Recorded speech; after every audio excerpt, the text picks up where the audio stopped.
So there are no pictures in the manual of this part. They give an explanation, but no pictures. So I'm gonna show you so you'll be a little bit less confused than I was. So here is the master cylinder with hydro booster. That's this part here. This is the master cylinder hydro booster unit. So I'm using the hydro booster, which, if you don't know, is a power brake system powered by the power steering system. It comes with this plate on it. This is how it is in the Mustang. So when you disassemble the car, they tell you in the factory 5 donor disassembly to take this off. I left mine on.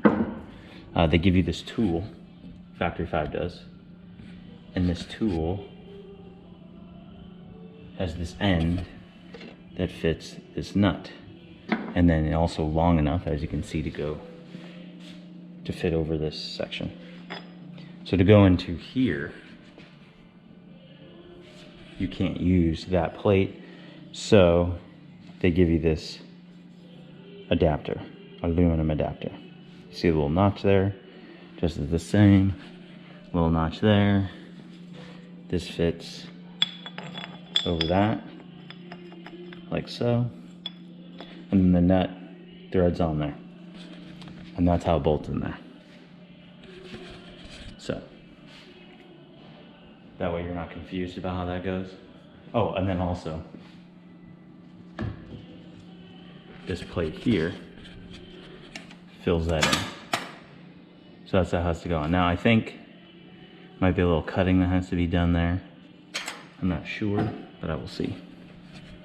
And that's how you install the master cylinder from the donor with the hydro boost into the car. Now, even if you don't have a donor and are using hydro boost, you can get, if you Google factory 5 hydro boost installation or something like that, there's a company, starts with an H. I saw the article, but anyway, they make a hydro boost kit that you can add. So if you want to add power brakes without vacuum, because you want to run some like crazy motor, you know, where vacuum might be an issue, you can do that as well, just so you know. So I got the master cylinder and hydro booster installed here. You can see the spacer here that you have to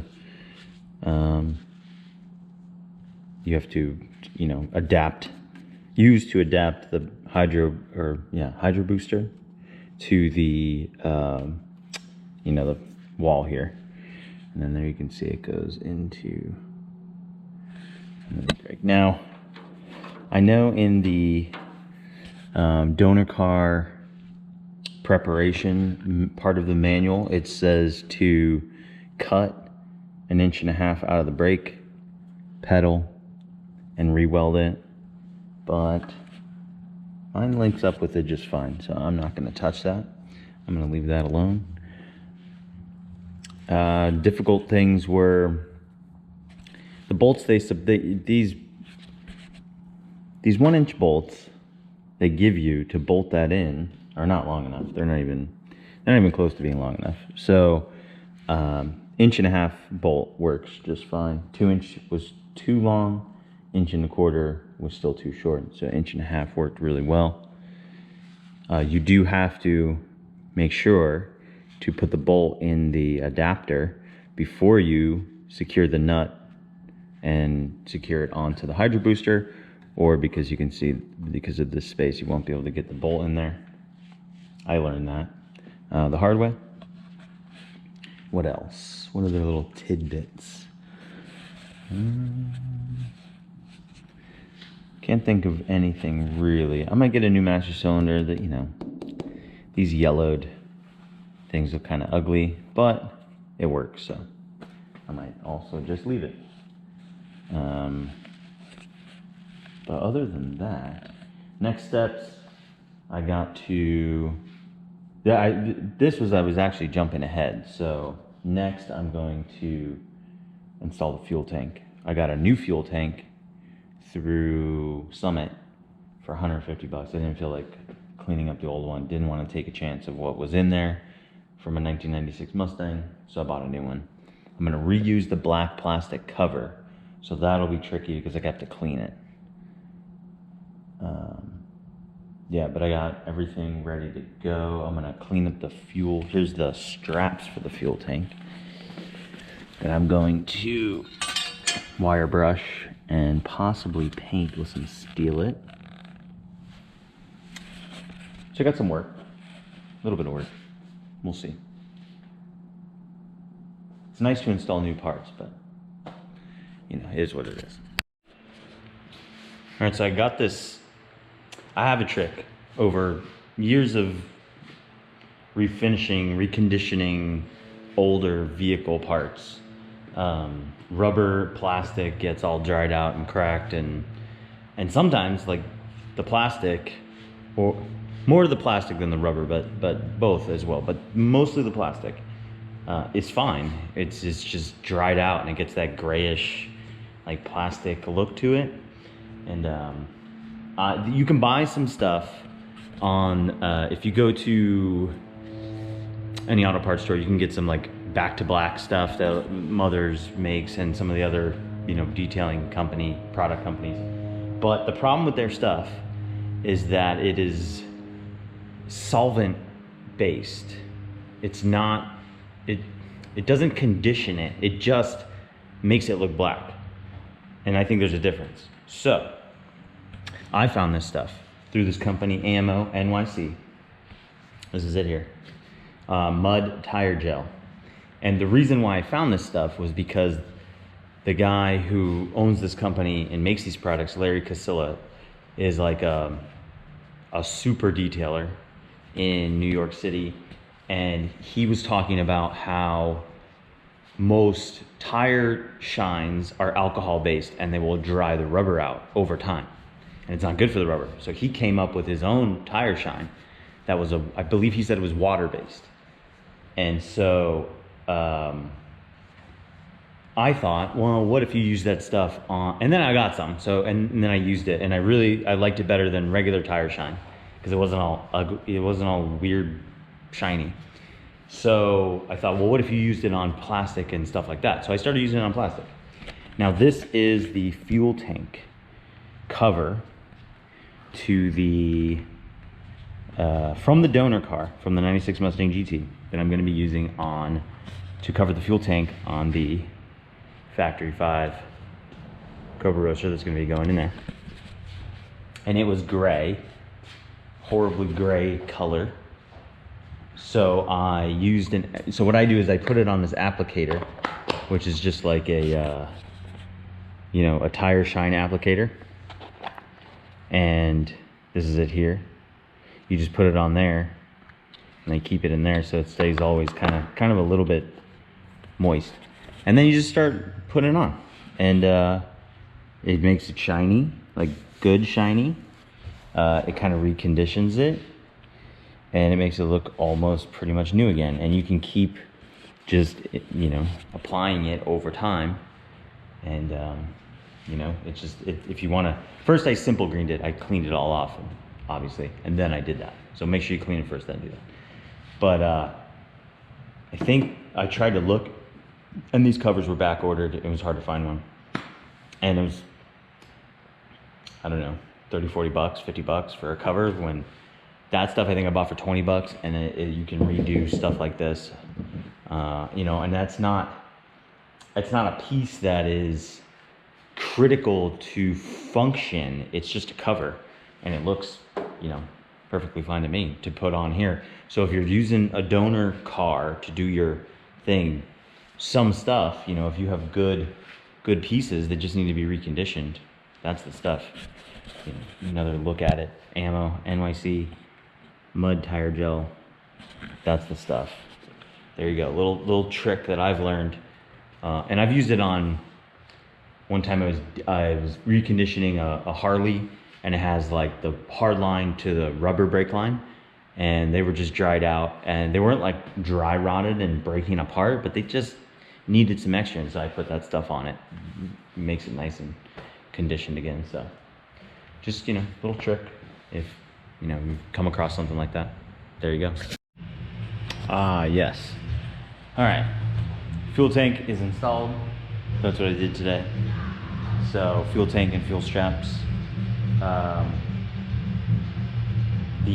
I still need to clean the fuel pump and fuel sending unit, fuel pump goes here, fuel sending unit goes here, and then fuel filler goes in that side one there. I got the vent, clean that up, put the vent in. So I just gotta clean the other components and put them in. And then attach the fuel filter, as it says in the manual, and run the fuel lines. And that's pretty much the fuel system. Fuel system up to the engine, which is not in yet, but they want you to get it all prepared. So that's it for now. Next update should be fuel pump, the rest of that stuff. All right, so if you're using the donor fuel tank and you are gonna reuse with the donor fuel tank, fuel pump and fuel sending unit from the donor fuel tank, there's 4 things you have to take off the donor fuel tank and use if you're going to buy a new fuel tank like I've done here and carry everything over. So if you have a question about how that stuff comes apart, the vapor, it's like the vapor valve, which is at the top here, that just pulls out. You can put a flathead screwdriver under it and kind of pry it up and then pull it out of, there's a little seal there. Now the fuel sending unit and the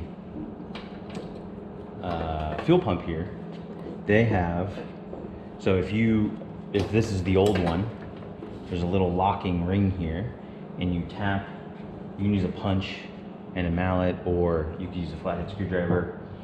Punch is probably a little bit better so you don't chip away at the ring here. So you just tap it, left for loose, right for tight, pop that out, and then there's a seal that goes underneath the actual piece, and then there's like teeth, keyway kind of a deal, how that goes in there. So my new fuel tank came with 2 new rings and seals. So pretty easy to, pop them back on. And like I said, you gotta they're tight, so you gotta get them started. But once you get them started, you just keep tapping away, tap, tap, tap, tap, tap, until you lock it in place. And you'll see there's little pieces that kind of pop up there that keep it, once it tightens all the way, it stops against those, and that's fully tight. So just so you know, if you're not confused, that's how you do it. This sending unit's pretty easy to take out. You just kind of rotate and get out. This you have to kind of maneuver, and I found it easier to take with this is the 4th part that you have to take off. So there's the tube that goes into the the fuel fill tube that goes into the fuel tank, and then that rubber seal, which is like the fuel neck filler grommet. I think that's what they call it. I ordered a new one. It's like 20 bucks because mine was all kind of dry rotted and cracked, and I guess if that's dry rotted and cracked, the fuel tank will leak. So I'm trying to avoid fuel tank leaks. So I've ordered a new one, and I'm gonna put that in. But what I saw was easier is once you take that out, you can kind of see how you need to rotate the fuel pump to get it out, because it sits in like a little tray, which I'm assuming is like a anti-fuel starvation tray. So the fuel, no matter what your G-forces are, that tray sits filled with fuel, so it keeps the fuel pump from starving, from scavenging and becoming starved with no fuel. So there you go. Take your time, and you'll get it.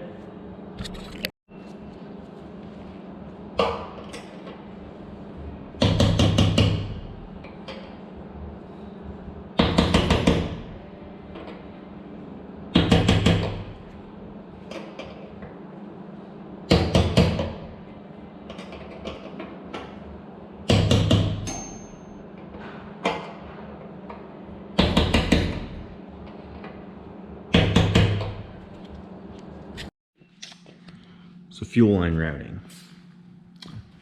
If you look at the manual, you might be very confused, as I was very confused. Some things are a little easy about it, but with the components they give you and your specific setup, it's going to change how you do the routing. Now, they recommend in the manual fuel lines down the passenger side of the 4-inch tube, brake lines down the driver's side. And so that works out with my setup, and I'll explain why.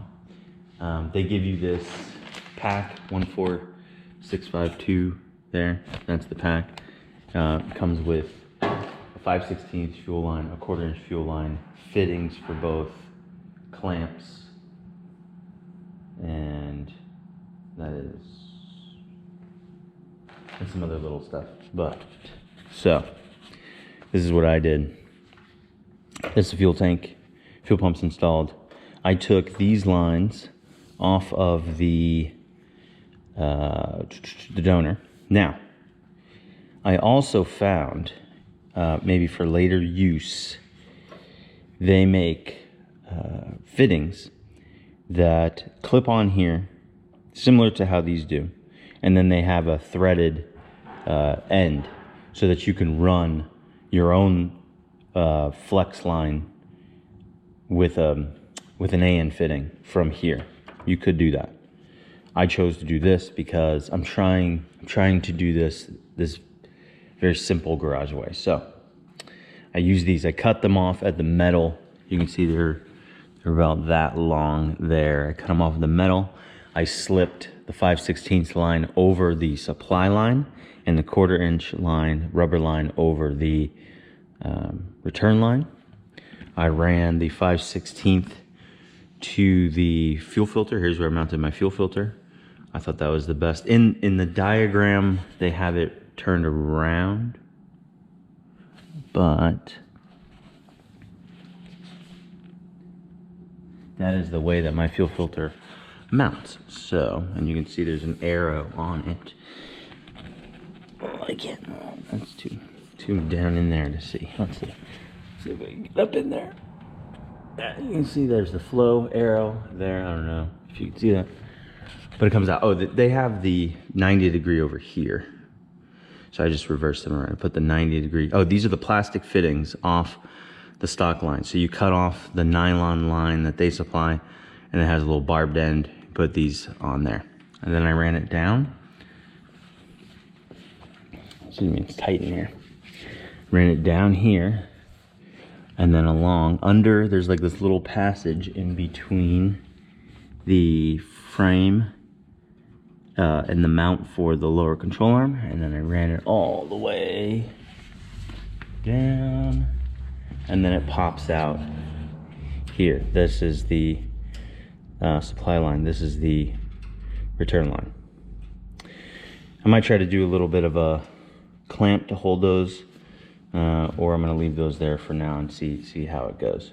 Now, the other reason why passenger side works for me is because 4.6 liter single overhead cam, fuel outlet, inlet, and return are on passenger side. So that works out pretty perfect for me. I'm trying to think, what else? What other tips?